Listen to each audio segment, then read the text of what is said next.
보복 대행 전문 주식회사 들어보셨습니까? 네. 보복 대행 전문 주식회사. 책 제목입니다. 4대강 사업으로 이득을 챙긴 교수와 언론을 응징하는 소설책. 소설가 이회수 선생님의 책입니다. 이회수 선생님 직접 오셨습니다. 안녕하십니까? 안녕하세요. 네. 제목이 보복 대행 전문 주식회사. 네. 확 와닿습니다. 네. 내용이 근데 4대강 사업으로 돈을 챙긴 교수, 언론을 응징하는 겁니까? 네. 물론 중심에 이제 엔딩에서 특히 4대강 관련자들이 응징을 당하는데 어떻게 응징을 당합니까? 녹조라떼 일단 원샷하고 그리고 이제 그 원흉으로 상징되는 인물이 있습니다. 딱히 뭐 누구라고 이름을 거론할 수는 없습니다만은 소설 속에서는 MS로 지칭되죠. MS로 지칭. 예, 그 경상도 말로 문디 새끼의 그 이니셜입니다. MS로 지칭되는 소설 속의 인물. 예, 그래서 그 공주보에 거꾸로 처박혀서 녹조라떼 뒤집어 쓰고 거기서 설사하고 그러는 그 장면들이 나옵니다. 예. 아니 근데 왜 소설의 소재가 이게 10년 만에 10몇 년 만에 쓰신 소재 아닙니까? 네. 소재가 어떻게 4대강이 됐나요? 근데 제가 볼 때는 사실은 세상이 너무 썩어서 이제는 마침내 그 생명의 근원이 되는 물조차도 다 썩어 문드러지게 만들었는데 그것은 제가 생각할 때는 인간이 썩었기 때문에 물조차 썩는 시대가 왔다고 생각했습니다. 그래서 4대강이 그걸 상징한다고 보셨군요. 네네. 그리고 인간 세상을 썩지 않게 만들어야 되는 방부제 역할을 해야 할 사람들이 오히려 부패 촉진제 역할을 했다 이렇게 단정을 하고 이것을 소설 속에서라도 응징을 해야 되겠다. 이렇게 생각을 했습니다. 응징의 주체는 누가 되는 겁니까 소설 속에서? 정동원이라고 하는 주인공인데요. 30살의 그 은둔형 외톨이입니다. 은둔형 외톨이. 외톨이인데 선생님의 저의 그 옛 모습이죠. 페르소나입니까? 소설 속에서. 그래서 그 젓가락 날립니까 그 친구가? 아니 그렇지는 않습니다만 나무들과 대화가 가능한 나무들과 대화가 가능한 채널로입니다. 나무들과 평소에 대화를 하다가 이 4대강 사업이 끼치는 폐해를 직접 경험하고 본인이 직접 나서서 이들 응징하는 나무로부터 정보를 얻죠. 나무로부터 정보를 그러니까 그 응징을 당해야 할 사람들의 비리 누구를 만났는지 어떤 일을 했는지 이것을 집안에 다 나무 한 그릇씩은 뭐 화분이든 식물 하나씩은 키우지 않습니까? 그래서 그 백냥금이라고 하는 식물로부터 정보를 얻습니다. 식물들이 국정원 역할을 하는 거네요. 그렇습니다. 맞습니다. 국정원 식물들이 정보를 이 그 30살의 주인공에게 전해주고 원래는 이제 나무들과 대화하고 이렇게 자연 속에 살던 인물인데 도저히 그냥 지나갈 수는 없다. 그래서 차단했습니까? 이 사람들은? 그 식물들을 대개 보면은 거의 그 동물하고 다른 점이 뭔가 하면은 한 자리에 붙박여서 딱 선체로 다 생존을 의식주 문제를 해결하지 않습니까? 그래서 저는 조금 동물들보다는 그 생존에서 상당히 좀 신사적이고 그야말로 헌신적인 이런 생명체로 봤습니다. 이 4대강의 그 욕망에 그 매몰된 인간들을 동물적이라고 보셨고 그렇죠. 그렇습니다. 자기 자리에서 자기 역할을 해나가는 소시민들을 이제 식물적이라고 보신 거네요. 그래서 이런 소시민이 복수에 나서는 그렇습니다. 녹조 라떼를 퍼먹게 함으로써 설사를 하게 만들고 그리고 뭐 그 이제 고양이 이마에다가 대못을 박는 또 젊은이가 하나 나옵니다. 그래서 뭐 동물을 학대한다든가 그다음에 또 어린이를 학대한다든가 또는 이제 정치적인 권력을 이용을 해서 예.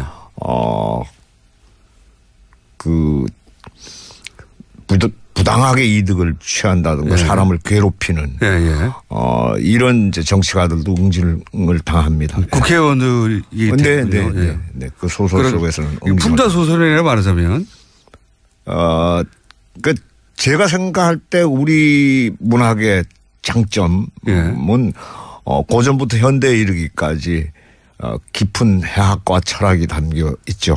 그래서 저는 그 해학과 풍자가 사실 우리 소설의 장점이라고 생각합니다. 선생님 소설이 항상 그렇긴 한데 근데 이 소설은 또 특이한 것이 웹소설이라는 형태로 처음에 시작된다. 네. 웹소설이라는 게 인터넷에 연재하는 소설인 겁니까? 그렇습니다. 웹툰처럼 예. 웹툰 요즘 만화 연재 많이 하는데 소설책을 그러면 이 소설을 달락달락 계속 연재 오신 거예요? 네.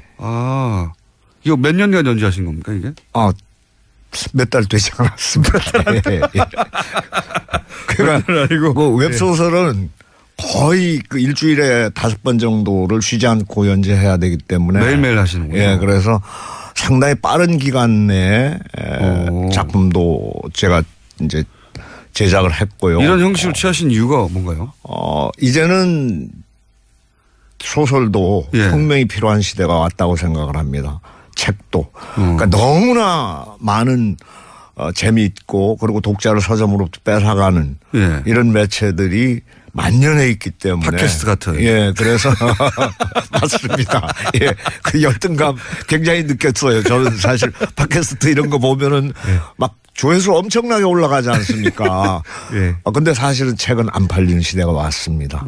그래서 이제 혁명이 필요하다. 책의 형식에도. 네네. 그래서 그러면 이런 웹소설의 형식이면 실제 중간에 끊임없이 피드백을 받아서 그 줄거리도 바뀌어갈 수도 있고 그렇잖아요. 네. 약 그 3,000명 정도가 사실은 그 댓글을 달았고요. 그리고 40만이 넘는 구독자가 최단기간에 그 소설을 구독했습니다. 선생님 소설이 항상 뭐 인기니까요. 근데 이게 외부로 연재되니까 더더군다나 본인들이 이 소설이 어떻게 진행될지에 대해서 참여하고 싶기도 했을 것 같고 그런 것도 영향을 주면서 이렇게 주고받는 소설이 됐나요? 실제 영향을 받으셨어요? 제가 댓글은 달았습니다만은 이제 어쨌든 기존 그 소설 속의 기전은 제 소설이 홍익인간의 정신에 부합하는 소설이 되기를 바랬습니다. 그러니까 인간을 널리 이롭게 하는 소설이 됐으면 이런 생각을 했죠. 예. 제가 궁금했던 건 뭐냐면 웹에서 이렇게 실시간으로 피드백이 있으면 주고받으면서 소설이 발전해 가고 방향도 그렇습니다. 영향을 미칩니다. 예. 그래서 사실은 마지막 부분에 제가 이제 독자들께 질문을 던지는 게 하나 나옵니다. 그리고 모든 독자가 그 질문에 갇혀버리게 만드는 이런 전략이 사실은 댓글들을 통해서 제가 느끼게 된 발견해낸 방법입니다. 그러니까 소설가하고 독자들이 일종의 공동 작업을 해가며 소설을 완성해가는 거네요. 뭐 거의 그렇게 보시면 좋죠. 웹 소설은 특히 이런 거 처음 해보셨죠? 예, 처음입니다. 예. 반응이 뜨겁고 그래서 책으로 이제 출판되는 거고. 네네. 앞으로도 이런 형식의 웹 소설이 더 나올 수도 있겠네요. 그렇습니다. 예. 우리나라에서 이렇게 웹 소설이 본격적으로 그 기성의 작가에 시도된 적이 있나요? 네. 뭐 박범신 작가라든가 또는 조정래 선생 같은 경우에는 실제로 먼저 책 내기 전에 연재부터 했었습니다. 근데 이제 소설책을 이미 탈고해 놓고 그걸 웹에 연재하는 것과 소설책을 그 소설을 독자들과 함께 계속 만들어가는 건 다른 거잖아요. 다르죠. 네. 그런 형식을 취하신 거죠, 이번에는. 근데 거의 그 쫓기는 기분은 못 버립니다. 그래서 이게 마감이 작가를 만드는 형식이구나 이런 생각을 했었어요. 매일매일 조금씩 쓰면서 그중에 피드백을 받아서 소설이 살아 움직이면서 독자와 함께 계속 이야기가 발전해가는. 재밌겠습니다. 보복대행 전문 주식회사라는 책이고요. 그래서 이제 결국은 보복은 좀 소박하네요. 녹차 라떼를 퍼먹이는 것으로. 많이 먹나요? 많은 인물들이? 거기 이제 보면은 예. 빙의목이라는 용어가 새로 등장합니다. 빙의목. 네. 그래서 우리나라의 그 재웅이라고 하는 용어가 있는데요. 지프로 만든 사람의 형상입니다. 예. 거기에 이제 바늘을 찌르거나 예. 이렇게 해가지고 어떤 뭐 상처를 낫게 하거나 아니면 또 보복을 수행하거나 하는 그런 형식인데 옛날에 무당들이 쓰던 방식입니다. 주술. 네. 그런데 그 나무가 빙의목을 자처합니다. 자기가 스스로. 내가 그 사람을 대신하겠다라고 해서 나무가 희생되는 거죠. 그래서 만약에 고양이 이마에 대못을 박은 사람한테는 실제로 그 사람이 되어서 빙의목이 자처하면은 거기 그 나무에 못을 박아서 고통을 함께 나눕니다. 예, 그런 방식으로. 예, 그런 방식이 있죠. 그리고 막 자르기도 합니다. 팔을 자르려면은 그러니까 나뭇가지 하나를 잘라내면은 팔이 잘리는 고통을 느끼게 되는 것이죠. 보복은 충분히 이루어진 것 같습니다. 저기 그 아마도 거기 참여한 독자인가 봐요. 문자 중에 실지렁이를 먹는다고. 그래요? 거기 실지렁이가 그러니까 4대강 최악의 오염 상태일 때 그 등장하는 번식하는 그 실지렁이인데요. 뻘에서만 자란다고. 네. 근데 그거를 먹지는 않고 거기 MS의 부인이 한식의 세계화에 종사하지 않았습니까? 그래서 그 한식의 세계화는 실패했고 사실은 거기에 요리에 참여했던 사람들이 사실은 창난을 일으켜서 거기에 그 의식의 그 연갓이라고 하는 것이 있습니다. 그 나무 이제 수령이 높은 나무들이 가능한데요. 의식 자기 자신이 의식의 연가지가 돼서 그 의식 자체가 MS의 의식 속에 들어가서 뇌를 장악해 버립니다. 그래가지고 그 녹조라떼로 만든 음식을 먹죠. 먹을 때는 맛있습니다. 먹을 때는 맛있는데 먹고 나면 그것이 녹조라떼로 변해버리는 거죠. 그러고 나서 신체에 치명적인. 치명적인. 그러니까 MS가 녹조라떼를 그냥 먹을 수 없으니까 실지렁이라든가 이런 거를 그 아주 오래된 나무들이 일종의 텔레파시 혹은 염력으로 그 사람 의식을 장악한 다음에 그렇죠. 먹게 만들고 그렇게 복수를 하는 기발한. 자, 워낙 현실 참여도 많이 하시니까 제가 이제 책도 4대강에 관한 이야기이긴 한데 최근의 현상들에 대해서는 어떻게 생각하시는지. 왜냐하면 이런 소재들이 또 소설로 등장할지도 모를 것 같아서 제가 여쭤보는데 예를 들어서 최근에 인사청문회 한창이고 그중에서 뭐 김상조 혹은 특히 강경화 후보에 대해서 말들 많잖아요. 이런 거를 보고는 무슨 생각하셨습니까? 사실 저는 그 야당 의원들께 한 말씀 드리고 싶은데요. 사실 내 눈에 들보를 빼낸 다음에 남의 눈에 좀 티나 눈곱을 얘기하시는 게 좋지 않겠는가 이렇게 생각을 합니다. 그렇게 한마디로. 그런 질문을 할 자격이 있느냐 당신들이 뭐 이런. 그렇습니다. 블랙리스트 기억 나오셨으니까. 사회적 이슈하고 관련해서도 얘기할 거리가 몇 개 있어요. 선생님이 또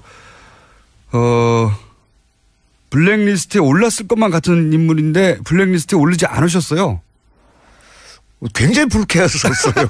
아니 세상에 거기에 대개 블랙리스트에 오르신 분들은 진정한 예술인들, 진정한 문화인들인데 저를 거기서 제외한다라고 하는 것은 제가 뭐 제 진정성을 의심했다거나 아니면 능력을 좀 너무 과소평가했던 것이 아니라. 중요하지 않은 소설가다. 그럼요. 제외된 반정부 인사이긴 하나 중요하지 않다. 그래서 상당히 불쾌했는데 나중에 청문회 때 보니까 사찰자 명단에 올랐더군요. 블랙리스트가 아니라 사찰을 직접 당하신 거죠. 그래서 뭐 청와대 민정수석실이나 국정원에서 직접 관리 감독하는 등급이 훨씬 높으셨던 겁니다. 그런 존재였죠. 실제 그런 거를 느껴보신 적 있어요? 사찰을 당하고 있다? 근데 사실 그 사찰을 제가 당했다라고 하는 사실은 예. 청문회를 통해서 알게 됐고요. 예. 생활을 하면서 이럴 리가 없는데라고 하는 경우는 굉장히 많았습니다. 어떤? 뭐 예를 들자면 뭐 방송이 잡힌다든가 예. 또 강연이 잡힌다든가 예. 뭐 이렇게 되면은 다 성사가 됐다가 예. 한 3일 앞두고 무산이 돼버리는 거예요. 아, 그런 경우 굉장히. 예. 근데 이게 굉장히 자주. 방송 다 섭외가 돼서 이제 나가기로 돼 있는데 3일 전에 없어진다든가. 예. 근데 그렇게 되면은 그런 건 드물죠, 사실은. 예. 선생님을 섭외하기도 힘든데 예. 섭외해 놓고 3일 전에 취소해 버리는 거는 방송사 입장에서는. 그래서 왜 그러느냐고 물어보면은 예. 대답을 안 합니다. 그래요? 예. 강연도 마찬가지고요? 뭐 그냥 더 묻지 마시고 그냥 그렇게 된 것만 알아주십시오 이렇게 얘기를 하죠. 예. 뭐 그러니까 소위 외부 행사들은 항상 그런 식으로 날아갔군요. 예. 선생님의 인기가 과거보다 덜해서 그런 건 아니었을까요? 그래서 저도 반성을 하게 되죠. 그렇게 되면은 이거 내가 이제 사갔나 보다. 예. 사갔나 보다. 그렇게 생각을 하는데 예. 사실 쌀이 몇 번 떨어지고 각박해지기 시작하면서 예. 섭외 오면 다 나가려고 했는데 예. 상당히 참 불편했었어요. 예. 살기가. 그거는 저도 비슷한 경험을 많이 해봤기 때문에 네.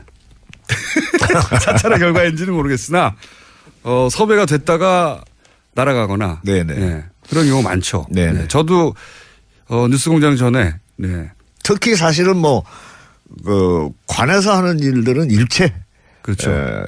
그건 아예 기대를 말아야 되고. 기대할 이유가 없죠. 방송국에서도 그렇고 방송국에서 저도 MC 제안이 왔다가 날아간 경우가 많습니다. 네. 뉴스공장 이전에 그런 일을 많이 겪으셨구나. 근데 알고 봤더니 이렇게 사찰 명단에 있었더라. 네. 일반인으로 사찰 명단에 올라가기는 쉽지 않은데 말이죠. 아주 마음에 안 들었나 봅니다. 정권이. 저는 몇 번 관계자들로부터 고백을 받은 적도 있습니다. 아, 사실. 어떤 종류의 고백을?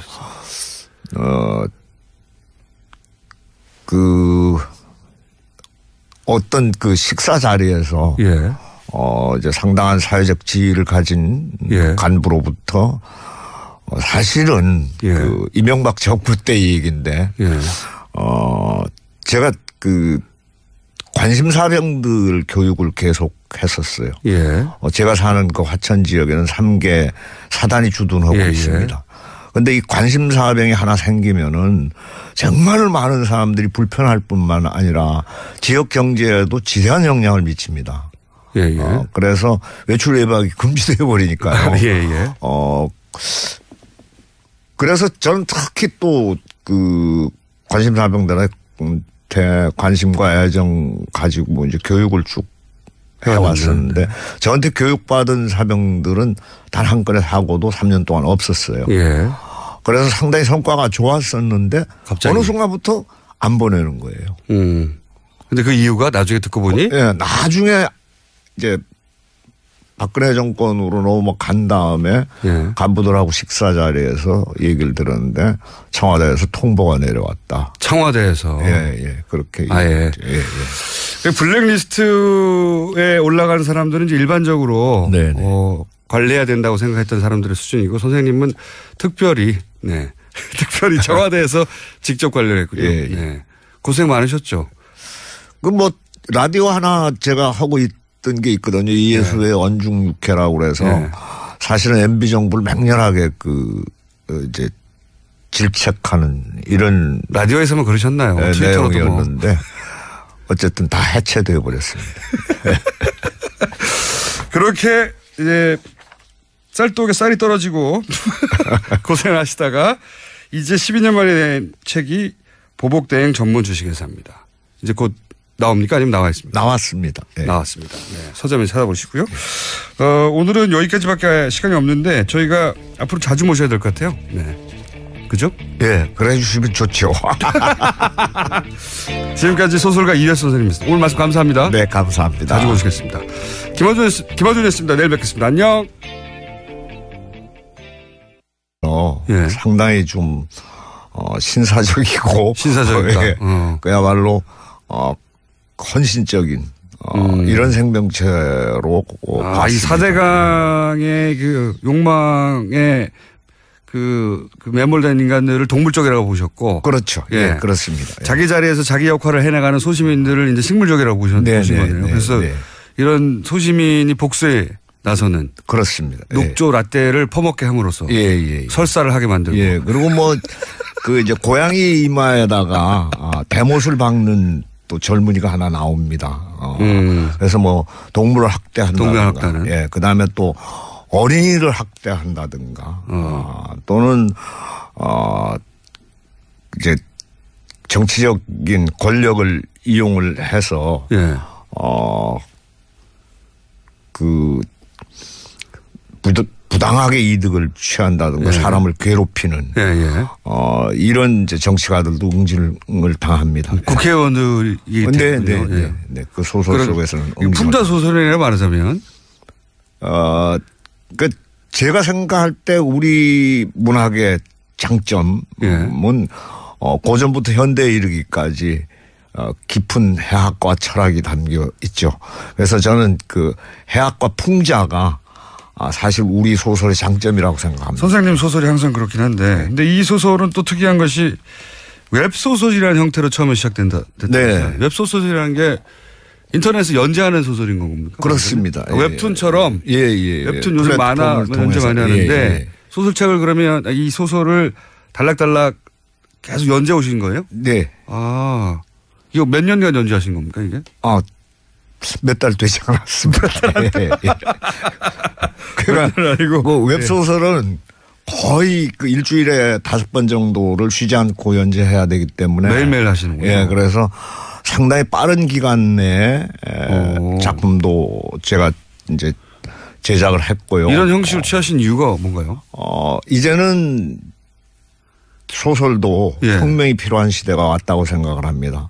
책도. 그러니까 너무나 많은 재미있고 그리고 독자를 서점으로부터 뺏어가는 이런 매체들이 만연해 있기 때문에. 팟캐스트 같은. 그래서 맞습니다. 그 열등감 굉장히 느꼈어요. 저는 사실 팟캐스트 이런 거 보면은 막 조회수 엄청나게 올라가지 않습니까? 근데 사실은 책은 안 팔리는 시대가 왔습니다. 그래서 하고 그러는 그 장면들이 나옵니다. 아니 근데 왜 소설의 소재가 이게 10년 만에 10몇 년 만에 쓰신 소재 아닙니까? 소재가 어떻게 4대강이 됐나요? 근데 제가 볼 때는 사실은 세상이 너무 썩어서 이제는 마침내 그 생명의 근원이 되는 물조차도 다 썩어 문드러지게 만들었는데 그것은 제가 생각할 때는 인간이 썩었기 때문에 물조차 썩는 시대가 왔다고 생각했습니다. 그래서 4대강이 그걸 상징한다고 보셨군요. 네네. 그리고 인간 세상을 썩지 않게 만들어야 되는 방부제 역할을 해야 할 사람들이 오히려 부패 촉진제 역할을 했다 이렇게 단정을 하고 이것을 소설 속에서라도 응징을 해야 되겠다 이렇게 생각을 했습니다. 응징의 주체는 누가 되는 겁니까 소설 속에서? 정동원이라고 하는 주인공인데요. 30살의 그 은둔형 외톨이입니다. 은둔형 외톨이. 외톨이인데. 선생님의 저의 그 옛 모습이죠. 페르소나입니까? 소설 속에서. 그래서 그 젓가락 날립니까? 보복 대행 전문 주식회사 들어보셨습니까? 보복 대행 전문 주식회사. 책 제목입니다. 4대강 사업으로 이득을 챙긴 교수와 언론을 응징하는 소설책. 소설가 이회수 선생님의 책입니다. 이회수 선생님 직접 오셨습니다. 안녕하십니까? 안녕하세요. 제목이 보복 대행 전문 주식회사. 확 와닿습니다. 내용이 근데 4대강 사업으로 돈을 챙긴 교수, 언론을 응징하는 겁니까? 뭐 물론 중심에 이제 엔딩에서 그 특히 4대강 관련자들이 응징을 당하는데요. 어떻게 응징을 당합니까? 녹조 라떼 일단 원샷하고 그리고 이제 그 원흉으로 상징되는 인물이 있습니다. 딱히 뭐 누구라고 이름을 거론할 수는 없습니다만은 소설 속에서는 MS로 지칭되죠. MS로 지칭. 예, 그 경상도 말로 문디새끼의 그 이니셜입니다. MS로 지칭되는 소설 속의 인물. 예, 그래서 그 공주보에 거꾸로 처박혀서 녹조라 때 뒤집어 쓰고 거기서 설사. 그 친구가? 아니 그렇지는 않습니다만 나무들과 대화가 가능한 나무들과 대화가 가능한 채널로입니다. 나무들과 평소에 대화를 하다가 네네 이 4대강 사업이 끼치는 폐해를 직접 경험하고 본인이 직접 나서서 이들 응징하는 나무로부터 정보를 얻죠. 나무로부터 정보를 얻었어. 그러니까 그 응징을 당해야 할 사람들의 비리, 누구를 만났는지 어떤 일을 했는지 이것을 집안에 다 나무 한 그릇씩은 뭐 화분이든 식물 하나씩은 키우지 않습니까? 그래서 그 백냥금이라고 하는 식물로부터 정보를 얻습니다. 식물들이 국정원 역할을 하는 거네요. 그렇습니다. 예, 맞습니다. 국정원 식물들이 정보를 이 그 30살의 주인공에게 전해주고 원래는 이제 나무들과 대화하고 이렇게 자연 속에 살던 인물인데 도저히 그냥 지나갈 수는 없다. 그래서 차단했습니까? 이 사람들은? 그 식물들을 대개 보면은 거의 그 동물하고 다른 점이 뭔가 하면은 한 자리에 붙박여서 딱 선체로 다 생존을 의식주 문제를 해결하지 않습니까? 그래서 저는 조금 동물들보다는 그 생존에서